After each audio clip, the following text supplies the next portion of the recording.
Paramashivoham. Om Nithyananda Paramashivoham. Om Nithyananda Anandam Paramasukadam Kevalam Jnanamurtim Dvandvaditam Gagana Sadrisham Tattvamasya Ekam Nityam Vimalamachalam Sarvadhi Sakshi Bhutam Bhavadhitam Trigunarahitam Sadgurum Tam Namami. Nityananda, welcome each and every one of you joining with us, sitting with us, watching Nityananda TV, Kailasa's official TV channel. Swamiji, the Supreme Pontiff of Hinduism, Jagatguru Mahasannidhanam, His Divine Holiness Bhagavan Sri Nithyananda Paramashivam, is the founder and reviver of the enlightened civilization, the greatest and only Hindu civilization, Kailasa. Adepts of the science of reincarnation in Hinduism recognized Swamiji as the avatar of Paramashiva at a very tender age, revered and worshipped now as living incarnation of super consciousness by millions. The Supreme Pontiff of Hinduism manifested the best contributions of Hinduism to the world, including the science of power manifestation, yoga, and temple-based universities.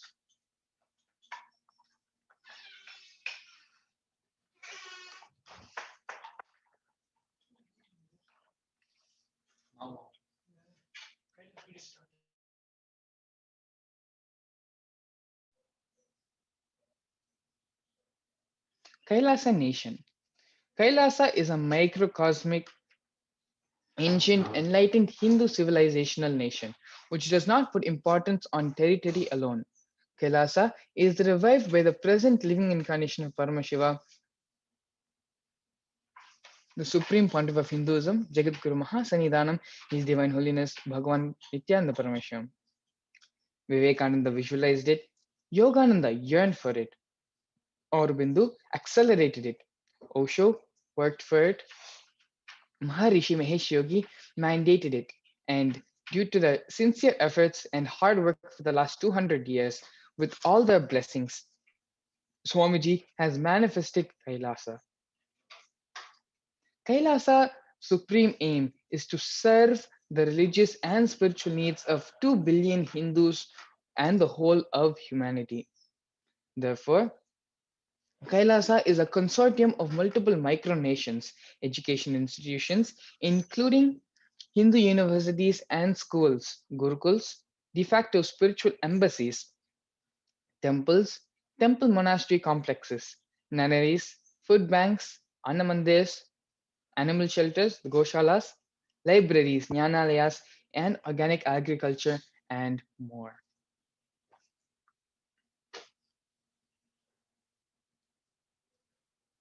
So why is the revival of the Kailasa nation needed? A few facts regarding the so-called secular state of India. So as a secular state, if India is secular, how can India give different laws based on religion? If you're a Hindu, you have a different set of laws. If you're a Muslim, you have a different set of laws. And if you're a Christian, you have a different set of laws. The government controls temples, but not mosques and churches. Again, if you are secular, then either you control all religious bodies or you control none of them. But how is differentiation according to religion that you would control only temples but not mosque and church, call India a secular state? Different laws for minority and majority schools. You have different laws for people for the mainstream syllabus schools, and you have different laws for religious schools, for gurukulas, or for schools of the Christian faith, and so on. And you have laws for the subsidies which are given for Hajj, but not for the Amarnath Yatra. So actually, this is actually giving an example of a more broad topic of um, what this actually means, where the donations and funds which are given to one religious body, religious institution, is not the same donations, same funds which are giving to another one. So let's look into more about that now. In a truly secular country, all citizens, irrespective of religion, would be covered by a single set of laws. In India, however, people of different religion beliefs are covered by different laws, while Hindus, Sikhs, and Buddhists are covered by the Hindu Code Bills, Hindu Marriage Act, Hindu Succession Act, and etc. Muslims are covered by the Muslim personal laws, and Christians are covered by the Christian personal laws. So Hindus, Muslims, Christians, Parsis, they all inherit property differently. They have different rules for marriage, for divorce, for adoption, among other things.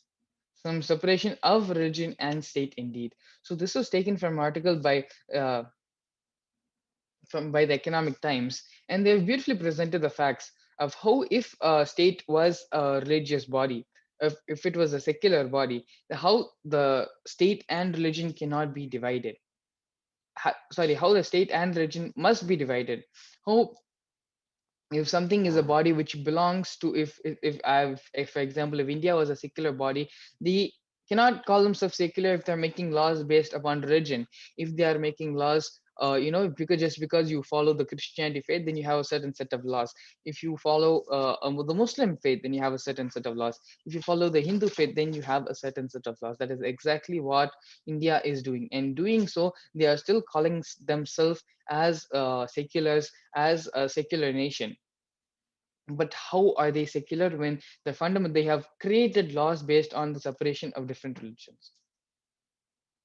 Moving on.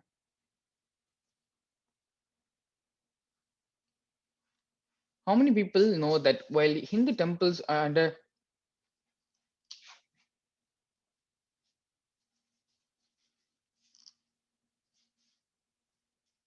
how many people know that while Hindu temples are under governmental control, mosques and churches are completely autonomous? The Hindu Religious and Charitable Endowment Act allows state governments to take over temple and control their vast properties and assets. So this is a direct attack to saying that we will call ourselves secular, but you will attack only Hindus and only the Hindu temples and Hindu ways of worship, the Hindu religious bodies like the temples and the matadipatis and so on. But we will not attack it for the same. We will not do the same for other religions. And for whatever the reason, maybe this is targeted only towards Hinduism, only towards our temples and our monasteries.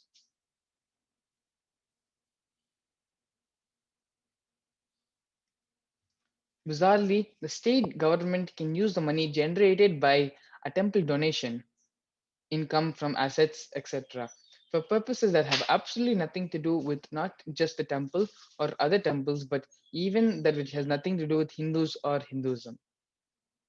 Interestingly, none of this applies to mosques, churches, or gurudwaras. The government has no legal authority to take over the management of a non Hindu place of worship.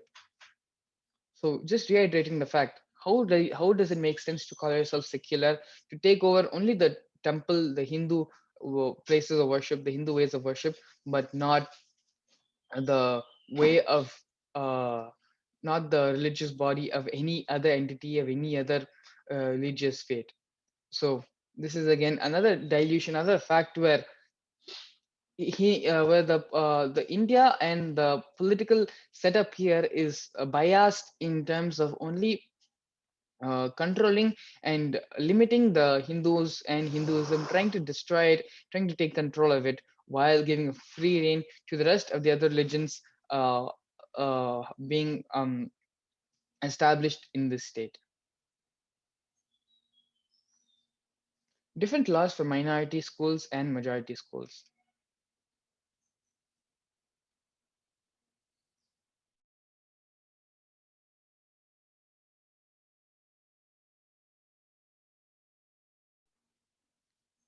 Did you know that even though minority schools, not all but many, receive money from the government in the form of grants. They need not comply with the regulations of the Right to Education Act. While the government has clearly not spared even private schools that receive no money from the government, the RTE regulations that force schools to receive 25% of their seats for children for economical disadvantaged backgrounds. It had not dared to go anywhere near minority schools. Note that Hindu schools receives no such exemption. Here again, another one of the many facts on how the education system, on how the India's political system, the secular system, the so-called secular system in India is biased only towards Hindus and the Hindu gurukulas, the Hindus' way of education, trying to revive that, and how it's placing fee and the regulations on such bodies, but not superimposing it on upon a similar body of education institution, if it comes to an Islamic faith or if it comes to Christian faith.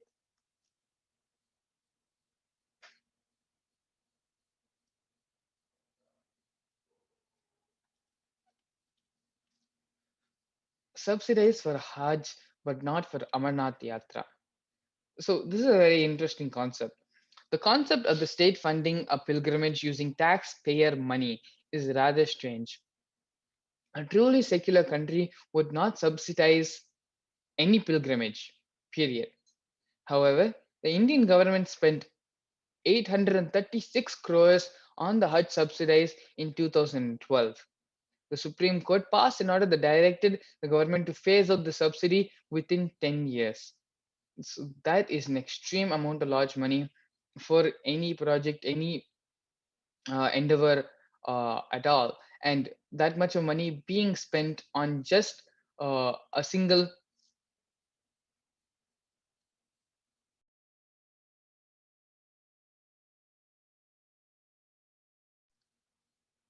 5 technical glitch, that much amount of money being spent for any single religious entity is beyond beyond regard and is actually atrocious. How can so much money be allowed to be spent just for a single religious institution of any kind?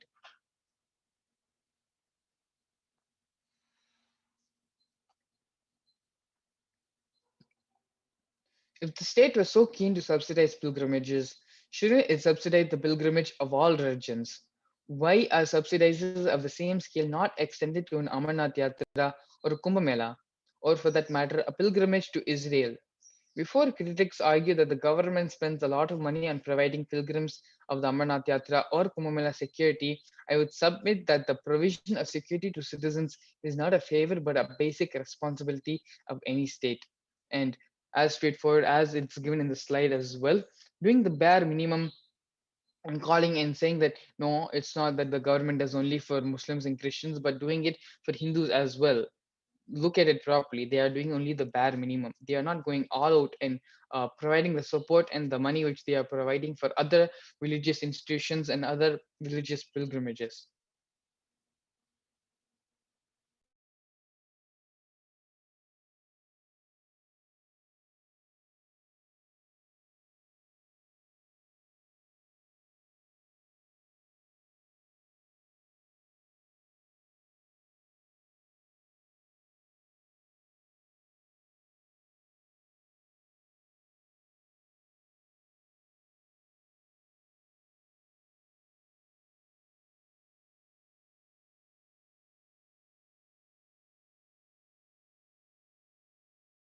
Anti-Guru Hindu cult to understand the importance of Hindu gurus, to keep the Hinduism alive and bring legitimacy to every aspect of Hinduism.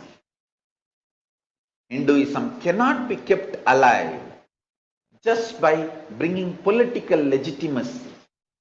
We need to bring spiritual legitimacy to Hinduism by demonstrating all the power manifestation sciences and studying them scientifically, systematically, doing researches and demonstrating it to the world, documenting it.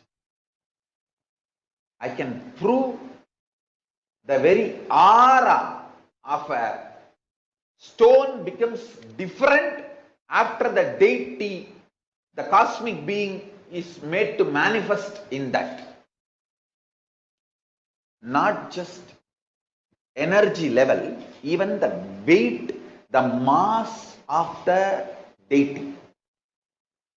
If a deity, stone deity, weighs 1 ton, once the prana pratishtha is done, the cosmic being starts manifesting in that deity, I guarantee the weight will be more than 1 ton.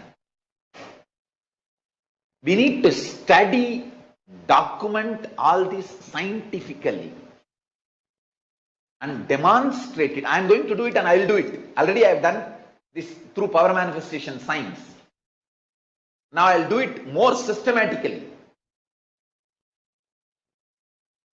Like this, each level, same way. When I am just living in my Sahaja Samadhi, my physical body weight is different. When I am in Bhava Samadhi Darshan of Kalabhairavoham or Ganapati or Shiva, the weights are different. Not just physical appearance and size, even the mass, the weight is different. I'll document all this and prove, not only for me, even for my disciples who are initiated and manifesting these powers. And I'll also prove the reproducibility of what I am demonstrating. I already have done tons of work in this line, established tons of things, and I'll establish tons more.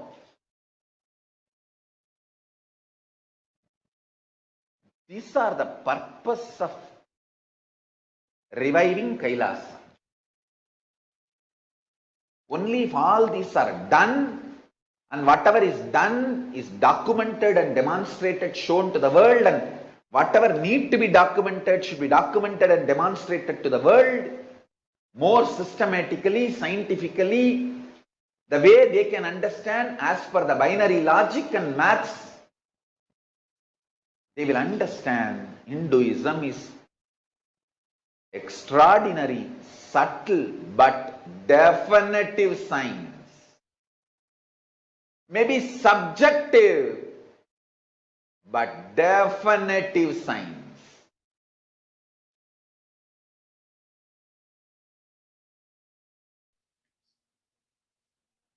Yes, beautifully Swamiji explained that Hinduism doesn't need political legitimacy alone. And even though that is what is the topic which we are discussing upon today, it is very much important to bring legitimacy to all the different aspects of Hinduism, the spiritual aspect, economical aspect, social aspect, and so on.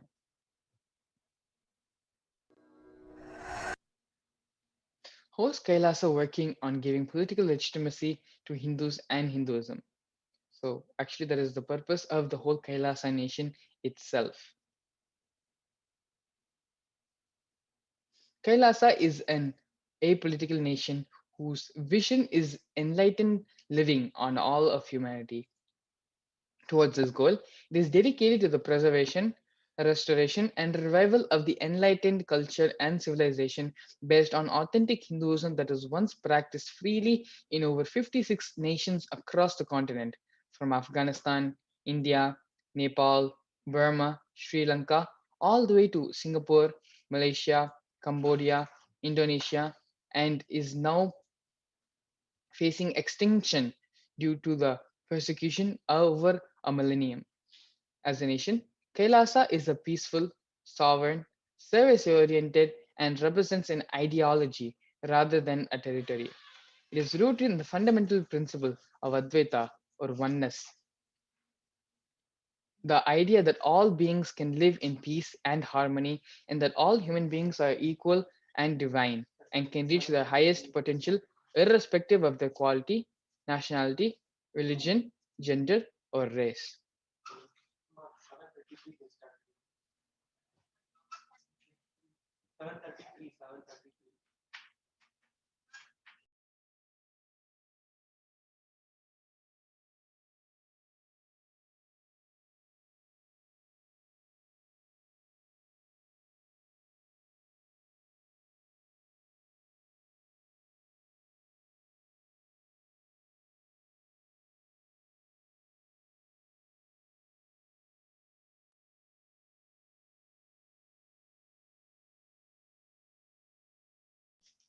As a part of the revival of the Kailasa nation and Hinduism, Swamiji has introduced the Vakyasatas to all of us, an important aspect unique only to Hinduism. The Vakyasatas is not just for us to have deeper truths in the powerful cognitions, but also help in building the foundation for the Kailasa nation. The Vakyasatas is a part of a four-step process which is laid out in our Vedas and in our Agamas, which is needed to imbibe any powerful cognition or thought current. So, what is the Vakyasatas? The Vakyasatas is, as we had explained earlier, a part of a four-step process. The first step being the Shravana, listening to the truth from the master. So, it is actually very much equated to the same as internalizing. Is actually very much equated to the same of how food is being consumed. When you listen to a truth from the master, it is the same as consuming food, where the food you take goes inside your system and sits in your stomach. But unless the digestion process happens, the food will just sit in your food undigested, and after some time will start becoming a poison if the digestion doesn't happen.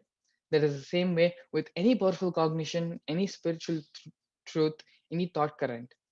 It is only undigested food sitting inside your system.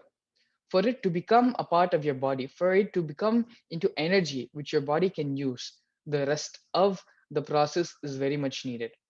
So the second step of this process is manana, where the contemplation and internalization of the settled truths happen. Sitting with yourself and doing the contemplation, trying to find the deeper and deeper, subtler and subtler understandings of these truths. That is the second step, which is manana. And the third step is the Vakyasatas. The Vakyasatas is where the Khandana and Mandana of your logic happens. So exactly what do those words mean? Khandana means breaking the logic which you currently using, breaking the binary logic and allowing it to manifest into the multidimensional logic of the cosmos. The fourth and final step of this process is the nididhyasana, living these truths in our life. How much ever you may listen, how much ever you may sit and have the Vakyasatas or sit and contemplate, debate and discuss, unless you live these principles in your life, it is very and completely almost useless to uh, have this, to internalize any of these truths. So the topic which we are going to be discussing today in today's Vakyasatas is how did Hindus allow for the political illegitimacy to take place, and how can Hindus learn from their mistakes and regain their political freedom? So this is the topic which we have for today's Vakyasatas. And before we enter into the Vakyasatas directly, we have a few devotees joining us from various parts of India to coming today and being a part of today's Vakyasatas. We have Mulyaya joining us from Chennai, India. Nityanamaya. Thank you. Yes, yeah. Thank you so much for coming today and being a part of the Vakyasatas. So before we enter directly into the Vakyasatas, let me go ahead and introduce myself and then allow Aya to introduce himself for all our viewers. My name is Srinitha Mangalananda Maharaj, and I'm a Valsant of the Nityananda Gurukul. Prior to coming to the Nityananda Gurukul, I was born and brought up in the United States. And this topic about Hinduism is something which is not introduced to me after by Swamiji in the satsangs and so on. But very much before that, my Swamiji was an open advocate towards Hinduism, and everything. I had a lot of early on exposure to a lot of the things which Swamiji is revealing now. But at the time of when I saw my father and his initiatives and his hard work which he was doing at the time for the sake and trying to do his part in reviving and keeping whatever little bit of Hinduism is to keep it alive and intact, I didn't appreciate it actually very much at the time. And it was only after meeting Swamiji gave the correct context and the correct understanding of why Hinduism needs to be revived, why it is important to keep the uh, science of Hinduism, the Vedic tradition alive. And it is only after coming here to Gurukul, after receiving that understanding from Swamiji, I actually started appreciating what my father was doing, and I started appreciating Hinduism myself. So this is a little bit about me. Mulya, you can go ahead and introduce yourself for all our viewers. Please go ahead. Thank you, Maharaj. This is Varun from Chennai, India. Uh, I came to Swamiji in 2013 as a to attend one program called Inner Awakening. That was actually a 2020 meditation program, and I should say that I came to Swamiji at a point in time when I was utterly directionless. Now, I used to pride that I was a very highly no nonsense person, very rational, very logical person, and I will be able to judge anybody, any situation, any just like that, and very biaslessly as that. So that's the way I used to look at myself. And whenever somebody demanded to know why something was not happening, why something was not manifesting in my life, I used to very clearly point at somebody else, something else as the reason for that. And I used to pride in saying that, see how biaslessly I judge what is happening, and were you been able to think on these lines? Were you able to uh, work out your thought process in this line? So that's the way I used to think about when I used to argue. But it's after coming to Swamiji that I realized that my logic was very small, very minuscule a context from which we should judge things. So so many, see, the number of clicks have happened, have so many, and so many things have got changed. And the miracle is the so-called click happened even when I entered the ashram, believe it or not, because I thought actually, if I can say that the inner awakening is going to start tomorrow morning, I had arranged my travel in such a way that I came to the ashram this afternoon, today afternoon. So I thought that I'll be damn dead tired and I'm going to not even have my lunch properly, and all that I've been thinking. But surprisingly, I didn't feel any tiredness at all after researching. I don't know how I didn't feel so tired, and I was very angry. Like maybe, like I was, my logic was getting broken there, and that itself was somewhat agitating me. Like why am I not even feeling tired then? Like if I don't sleep now, then maybe I'll sleep during the program. Why should I? How should that happen? So many thoughts were happening, and still I was not feeling tired at all. So to that extent, Swamiji had broken my logic. Many physical miracles have happened, many things have happened, and I think I can share all these things as the discussion ensues today. So thank you for giving me this opportunity, Swamiji, and back to you, Maharaj. Yes, yeah. Thank you so much. Thank you so much for coming today and being a part of the Vakya Sadas. So, coming back to the question for today, how did Hindus allow for the political illegitimacy to take place? Now, can Hindus learn from their mistakes and regain their political freedom? So, actually, this statement reminds me of something which Swamiji had actually mentioned yesterday. Swamiji had said that when your enemy picks up the spoon, when the enemy picks up the weapon, you picking up the weapon is integrity. And it is only whenever our ancestors had followed that sense of integrity, Hinduism survived. And whenever our ancestors did not follow that, whenever they failed to follow through on their integrity, that is where we lost Hinduism. And Swamiji again reiterates that no matter how great Hinduism was, it is very important for all of us to learn from our ancestors, learn from the mistakes they had made. Only then we'll be able to ensure that these mistakes do not repeat a second time. So coming back to that statement that Swamiji had made, when the enemy picks up the weapon, when you also pick up the weapon, that is integrity. An enemy picks up the weapon, but at that time you're sitting and doing dhyana and you're preaching ahimsa and you're speaking about all those things. That is not integrity. So if we take the Somnath temple is actually the best example of this. The temple was destroyed 16 times. 16 times the temple was destroyed. Though rebuilding it the 17th time may be a greatness, it is our flaw how we allowed it to be destroyed 16 times. And that itself is a disrespect and doesn't show our complete, shows our lack of self-esteem, lack of self-confidence, And how that we did not put up a good front where we allowed the Somnath temple to be destroyed 16 times. Political illegitimacy is not something which is being controlled by the Indian government or being controlled by any external body.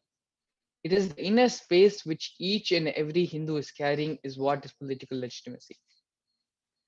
Hindus themselves do not feel that they are eligible to be legitimate by themselves. That is the fundamental problem. Because Hindus are ashamed of themselves, they do not openly even stand up for their religion, fight back, voice out, speak out when some injustice is happening in front of them about their religion. And this is fundamentally where the political illegitimacy resides, not in any governmental body, not in any nation, in any state, but it resides in each and every inner space of a Hindu.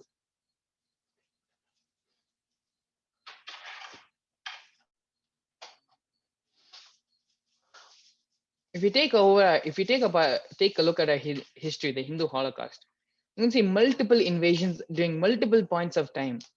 And if you look at the facts very closely, the Hindu Holocaust is much more than the Jewish Holocaust.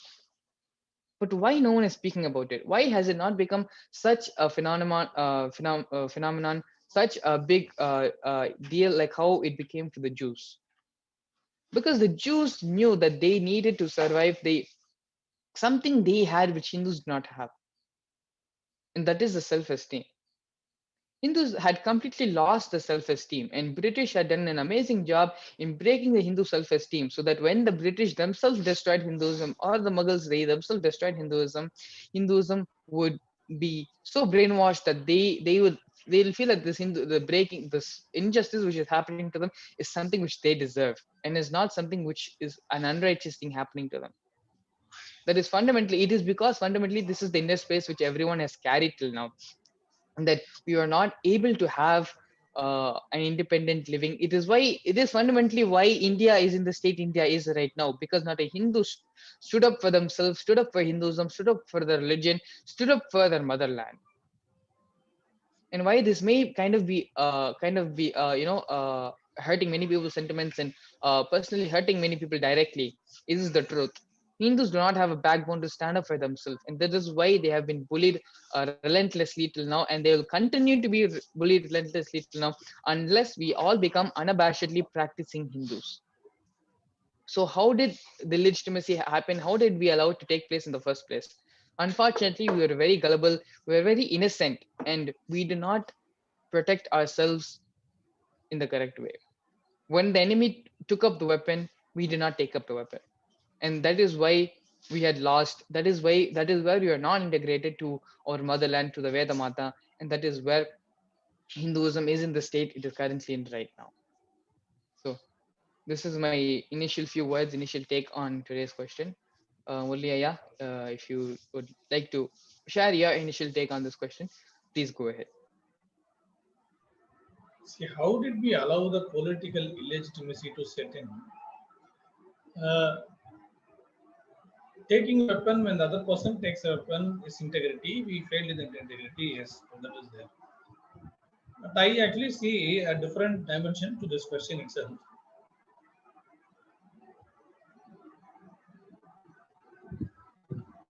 What we call our strength, we enjoy multiple gods, we have multiple traditions.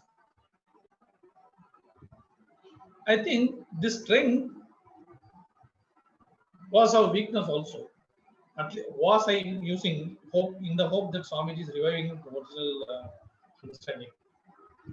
Means what my meaning here is, when somebody criticizes something, some deity, or abuses some deity or a tradition, a person belonging to another tradition doesn't understand that he is hurting only a part of himself.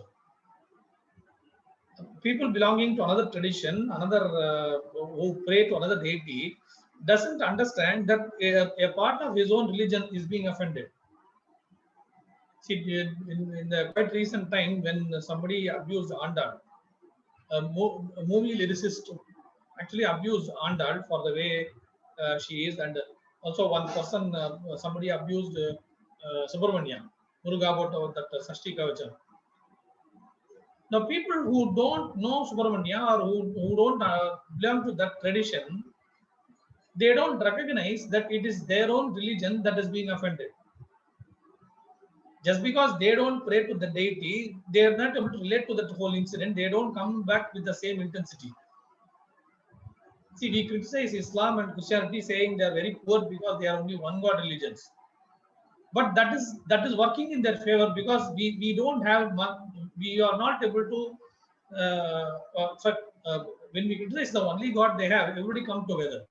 But here in our case, in the Hinduism's case, it is different.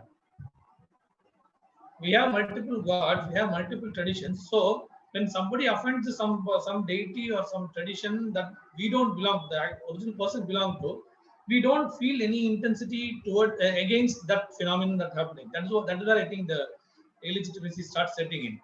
That is where the division starts setting in, and that is why that is why Swamiji and some politicians who are actually pro-Hinduism say, let all Hindus unite. The need for all Hindus to unite itself is more and more stressed because stressed by is stressed only by those people who understand what Hinduism means, how Hinduism is all tradition inclusive. But those who still look at the idea of, okay, he's criticizing somebody else, he's criticizing something else, some other deity, some other, that is not me, that is not mine. So that mindset is still there. So this should change. Only then the political legitimacy can even be manifested. It can begin to manifest. That's what I will say. So one must understand what Hinduism means. So that is what it ultimately comes to. Who is a Hindu? What is Hinduism all about? Is one must understand. This is my initial take, Maharaj. So if you simply look at if you simply recognize that what is being criticized, I don't belong there, then nothing will happen. So first of all, understand what is Hinduism. I'll request all of you to think that first. Think through that statement. What is Hinduism? What do you think is Hinduism? So define that within yourself. Then come and analyze what we are doing in this other sphere. It will make more sense. It will get you will get a different cognition. You will get a greater, deeper clarity about what we are doing in this podcast of this, and you will also participate in this. Is what we are saying. Thank you, Maharaj. Thank you, Aya. So, Aya, you brought up a very important point. It is because of our many things which we call our pride was the same thing which, as a double-edged sword, attacked us back during the time of these invasions, which left Hinduism divided and did not join together, did not join forces to prevent the external invasions and the damage which has happened on Hinduism. So one of the things which you topics which you had brought out here is the concept of having multiple gods and many gods. So I think in one way how it may not have contributed towards allowing Hinduism to get destroyed. In another way, it has also protected Hinduism in terms of the religion and tradition. And whatever we have left of Hinduism, the ancient traditions, the sampradayas, everything is because of our multiple god concept. Because we believe in so many gods, it is because of that whatever is left is still there, and we do not. It is because of that many of our sacred scriptures, traditions, and all that is left alive. I'm just recalling a story which I had actually told previously here in the Vakyasatas. Let me tell it again. So when we had visited Cambodia along with Swamiji for the Inner Awakening program in December 2014, while we were visiting all the ancient ruins and the ancient temples, there are many temples which have the trees growing out from in between the walls, and many of the roots which are holding the walls together. So Swamiji had beautifully said that our religion, our temple science, our karma kanda, everything is like this tree. At certain times, when the tree grows, it breaks the wall, it breaks Hinduism, and that is and it's the end. It makes Hinduism into pieces. But at the same time, in times of invasion, in times of a natural calamity or a man-made calamity, whatever it may be, it is because of this tree, it is because of our rituals, our traditions, that it is still held the wall together. So be it good or bad, the traditions which is what is holding Hinduism together. Whatever we have left, whatever we are calling this the downfall of Hinduism, it is because of those reasons Hinduism has fallen, and people have taken advantage over that, have divided us, and have continuing to take advantage of it. That is the same thing which kept us alive for so long. And so yeah, because now, knowing that it is because of these traditions which at the same time may have destroyed Hinduism, but is also keeping alive what is left of Hinduism even today. If Because knowing this knowledge, how can we use the same thing, how can we use the same traditions which have kept Hinduism alive for so long, how can we turn that and start making everyone a practicing Hindu, instead of just keeping it on the books, keeping it to the tradition, allowing Hinduism to be something which is lived inside the heart and not just on words on the tongue. What is your take on that, Aya? See, if you are saying that the same diversity is only keeping us alive, that is keeping us alive because of the people who understand the oneness of the whole idea of Hinduism, how they are intertwined, how see, Swamiji says, like, you can never appreciate how great Vishnu is without understanding the greatness of Shaivite. You can never understand the greatness of what Devi has done without knowing that oneness, where they are all same, how they are all intertwined, how one relates to the other, why knowing one thing will lead to the other. That oneness phenomenon, that connecting thread, only if you appreciate, you will understand how the connection has kept it alive. But for those people who are still out there calling themselves as Hindu and waking up for the Hindu population, but not for the Hindu thought current, not for the Hindu think tank, for them we are all different. We are all different. You are somebody and I am somebody. See, even now, when I look back at my childhood, I remember one of my Vaishnavite family, they never celebrated Ganesh Chaturthi. They'll very elaborately celebrate Vaikuntha Ekadashi. They will very elaborately celebrate Krishna Jayanti and all that. But they will not celebrate Ganesh because they will say that is not my God. They are not. I don't see. They are very nice people. If you move with them, they are very nice people, and they are not very fanatic or something. They are very tolerant. In fact, even non-Hindus used to come to their house during the Navaratri Polu festival and receive this. The lady used to, that mommy used to give kumkum and that blouse bits and all that. The tradition she used to follow. She was very respectful towards the elders. All that was there. But somehow that Ganesha, okay, that's one more deity. That's all. That's the way she was looking at the idea of Ganesha. She never celebrated it as such. And because the way she will talk about it or she will behave during the festival, you will never feel that she's fanatic about her religion or something. It's simply that she is just intensely living only her tradition, and she doesn't relate to the other traditions. So this is what I think should vanish. Only if this vanishes and we understand what Hinduism truly is in its truest dimension, in its largest glory, then we can even think of bridging the gap. So for this, we have to go out in the world and understand more and more traditions. See, here Swamiji talks about 10,000 traditions now being alive, and 80 or 90 traditions more having got vanished. If even when we are saying that so many traditions have vanished, when we have so much diversity to learn from, then you can imagine how Hinduism will be in its largest glory. So the more diversity you appreciate, the more plurality you encourage in your life, I think you are more Hindu. So Hinduism is all about, so how we can legitimize this, how we can bring about political legitimacy. I will say the very strong suggestion I will offer our viewers and something to think about is, look how you can appreciate whatever you see on the outside. Look how you and the other person are same, where they are, you both are same. What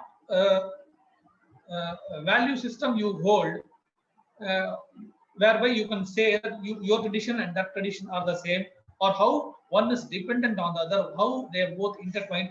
Think like in that holistic way, in that integrating way rather than dissecting way.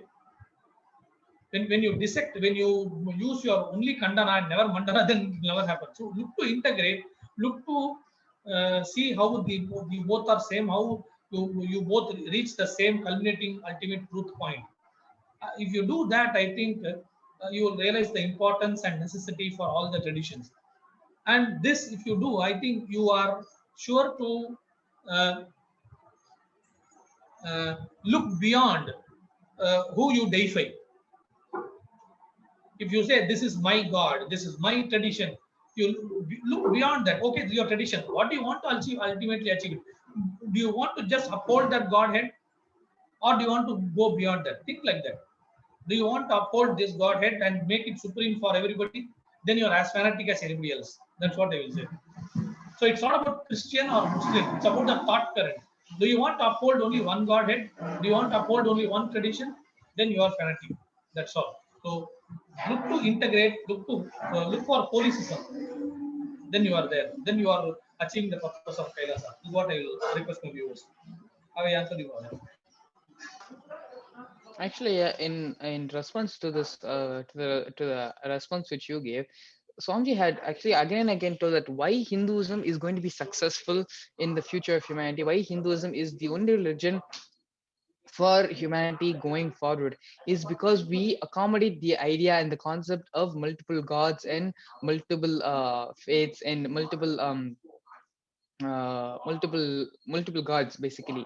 And it is this tradition, this only religions which accommodate these multiple gods theory and worship multiple gods, only then they have a future on the planet Earth as well.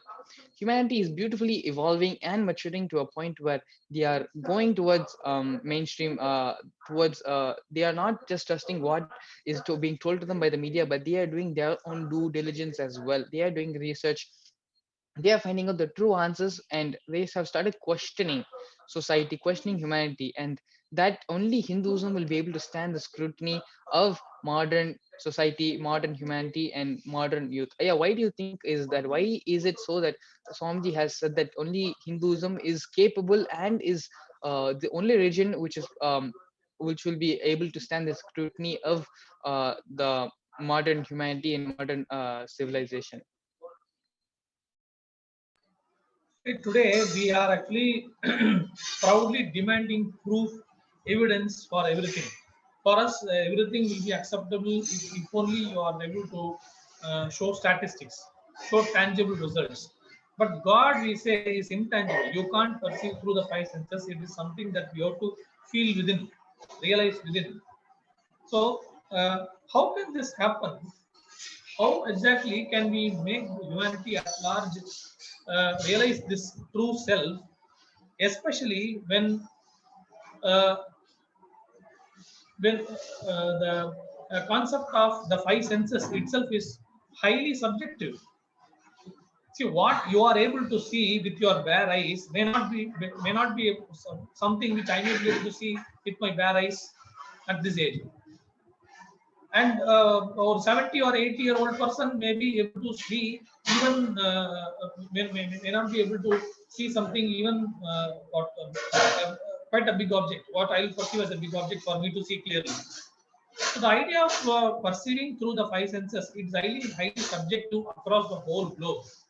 And how we can actually achieve the ultimate beyond the five senses is possible only because of Hinduism. Because what is Hinduism? It is not about objectifying God.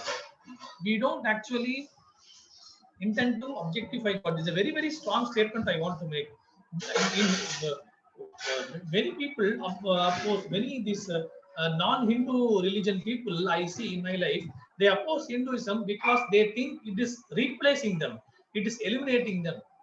But what they need to understand is we are actually encompassing them. We are not eliminating them. We are accommodating your thought current also. We are willing to look at we are willing to look at as God, who you look at as God also. The only thing we don't do is we don't stop there.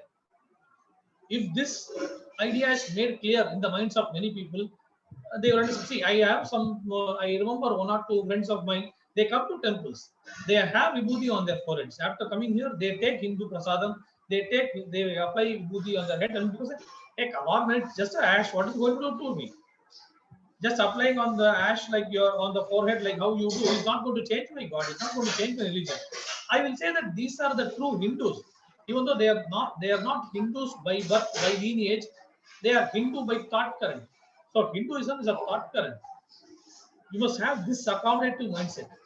When I say I have only I have the true God, only I have the true book, I have the true prophet and all that, that will never work. Because what is peace ultimately? See, this who we call as fanatic, if you remove the objective and if you try to understand it as a thought current, as a process, we'll see who's fanatic is somebody who intends to universalize whatever their idea is. But why do we say peace? Where is the peace? If you want to only have what you think is correct and you want everybody to accept it, where is the peace question with that? The idea of peace will emanate only when you accept more and more things. See, from the understanding, whatever Swamiji had given all these years, I will, from my side, I will say like this: you can define yourself to be a peace-loving religion only if you accept more and more greater and greater quantum of existence. The more you want to change anything, the more and more violent you are. The more and more you say yes to things already as they are, the more and more non-violent you are. So from that you can judge whether you are a violent religion, you are a violent tradition or not, or whatever it is. So that is the thing. So how does Hinduism accommodate? Why is Hinduism going to be the future of humanity? Because that is where we accept more and more thought currents. More and more different ways of looking at God, more and more even this Vakyas, we are willing to discuss things out. We are willing to go deeper into the understanding of what we are saying. We are not declaring it. What we are now doing to the world is not, we are not declaring whatever we think is correct. We are only stating our understanding, and we are leaving the door open for any further thought currents to come in. This idea of actually allowing people to say what they want to say, ask questions if they need to, and give a shared understanding. And bottom line, I can say, even agree to disagree, we can never have a peaceful world. And this agreeing to disagree, not praying to the same deity, not belonging to the same tradition, is still okay, because that is not disturbing me, my existence, my life, my way of operating my life, is a thought current which as of now only majorly Hindus do. The one God religions can never achieve this. One God traditions can never achieve this. The more traditions you are willing to say yes to, is when you will really achieve that world peace and all that. And that is where I think Hinduism will have its say, and it will be here to stay. That is why we say it's not about any fanaticism. It's not my religion is the best. It's about what it is. I'm not saying Hinduism as a label. I'm saying Hinduism as a thought current. Same way I'm criticizing and non-Hindu faith as not that label, but what the thought currents are. You are free to say your idea will work for the rest of the world, for the rest of for the rest of time in history. But you have to explain how, you have to explain why, and you have to be ready to accept questions, any questions for that matter, without feeling that you are offended and taking out sword and making me accept whatever you're saying. So in that sense, I think Hinduism is here to stay. And thanks Swamiji for reviewing Kailasa, because that is a thought current that will make it prevail, make it happen, and multiply its effect. Thank you. Yes, yeah. So actually, one of the best ways, see, fundamentally, then something which we both have agreed upon is because Hindus do not have the correct knowledge and they're ignorant about their own religion. If you're ignorant about something, only then you throw away. If you have a piece of jewelry, for example, and you do not know the value, then after some time, it's sitting in your home, it'll start sitting in your junkyard. From your junkyard, it'll head on to the trash. But if you know the value of that jewelry, then it is going to be adorning either you, or it'll going to be adorning a place in your house, which you will keep it to display, and you will display to the whole world. So without the correct knowledge, because of ignorance, many times people are afraid and they're ashamed, and they do not wish to practice Hinduism in that case, be it whether they're feeling ashamed or whether they're just simply ignorant, they do not have the correct understanding. Many times it's not even ignorance, it's about having the wrong understanding. People this is something that Swamiji had told many years ago, that in all the universities around the world, not a single university, the subject of Hinduism, wherever Hinduism is taught, the religion Hinduism is taught, that is not taken up by a Hindu, by a practicing Hindu. Everywhere where the subject of Hinduism taught, the professors, the teachers, all of them are people of other faith, other religions, or of no religion at all. But there is nowhere where a practicing Hindu is teaching Hinduism in any university around the world. And without a practicing Hindu having to teach you Hinduism, naturally you are not going to have the correct understanding about Hinduism. No one is going to teach you the correct reasons of why Hinduism does what Hinduism does. And for that correct orientation of, for it is for that purpose Swamiji created the Nithyananda Hindu University, where people are taught authentic Hinduism by practicing authentic Hindus, for the sake of people to practice authentic Hinduism. Swamiji has created the Paramashivam program as a beautiful Hindu orientation program, where you correctly get introduced to Hinduism and the Hindu way of lifestyle. We have a small video of the Paramashivam program. For more details, if you want to register yourself as a part of the Paramashivam program, you can visit nityananda.paramashivam.org. Please stay tuned. We have a small promo video about the Paramashivam program.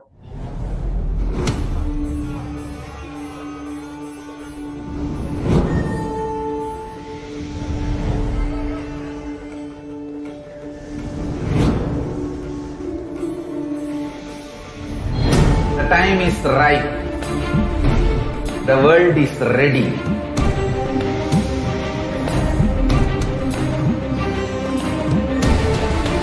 You are going to experience literally Paramashiva.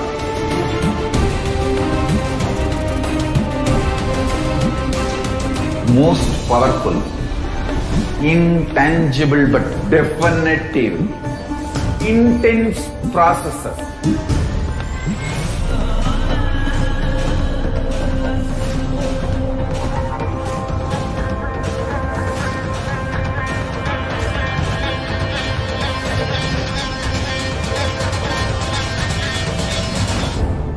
This is the most powerful spiritual nuclear explosion, the strong force of Kailasa landing on planet Earth directly. One thing I can be sure, you will not exist end of the program. I can get.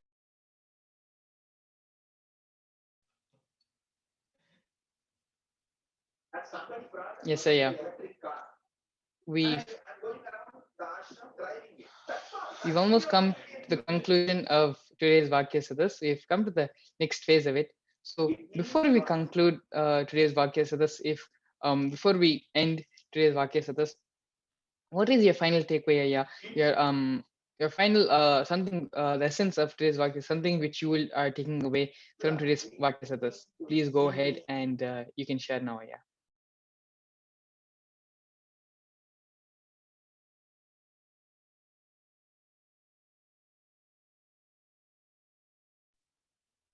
Yeah, Murliya, I think you need to unmute yourself.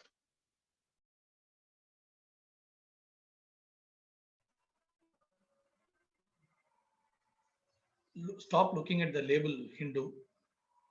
Think through what is Hinduism. Just think through what that label stands for. You have many answers. That's my final takeaway. Yes, I am. Thank you so much. Fundamentally, Hinduism needs to be taught to the world by practicing authentic Hindus. And it is when all Hindus have the correct understanding about Hinduism, Hindus have the understanding of why we do what we do, only then the correct inner space will be built. And without the correct inner space, you will not be able to have political legitimacy. Political legitimacy doesn't reside in any outside body. It resides within each and every inner space of a person who's calling themselves a Hindu. And the best way going forward is giving life to the Nithyananda Hindu University project, which Swamiji has built, which Swamiji has been propelling for the past couple of years, and supporting Swamiji in that mission of Nithyananda Hindu University, helping the Nithyananda Hindu University to reach each and every part of the world, to give everyone the understanding, not only Hindus but other people as well, other religious people of different faiths as well, that Hinduism isn't a backwards religion. Hinduism is the ultimate higher science. It is the religion, and there's more than just a religion. It is the mother of all religions. Buddhism, Jainism, Sikhism, everything came out of the Vedic tradition. And it is Hinduism, it is the Vedic tradition, which is the only tradition which will encompass it and allow all this to be integrated and a part of Hinduism itself. So thank you so much, Ayya, for coming today and being a part of the Vakya Satas. With this, thank you so much for all our viewers for coming today, sitting in on us and watching the Vakya Satas. With this, it's time to end, receive Swamiji and welcome Swamiji for the Nitya Satsang. Feeling honored, blessed. Thank all you. of you. Yes, Ayya. Yes, Ayya. Thank you so much. Yes. Now it's time to enter into the meditation. Please sit straight with your head, neck, and spine in a straight line. Visualize Swamiji sitting in your Anandagandha and close your eyes. Visualize Swamiji sitting in your Anandagandha as Paramashiva with the 25 heads and 50 hands. Now, start chanting the Mahavakya mantra, Om Nithyananda Paramashivam, and allow this mantra to reverberate throughout the entire body. Om Nithyananda Paramashivoham. Om Nithyananda Paramashivoham.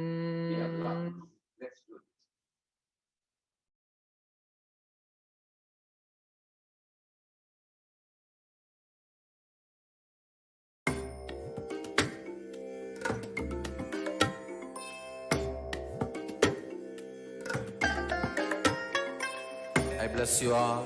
Let you all open all your three eyes and manifest the powers of Mahasannidhanam. Om Nithyananda Paramashivoham. Om Nithyananda Paramashivoham. Om Nithyananda Paramashivoham. Om Nithyananda Paramashivoham.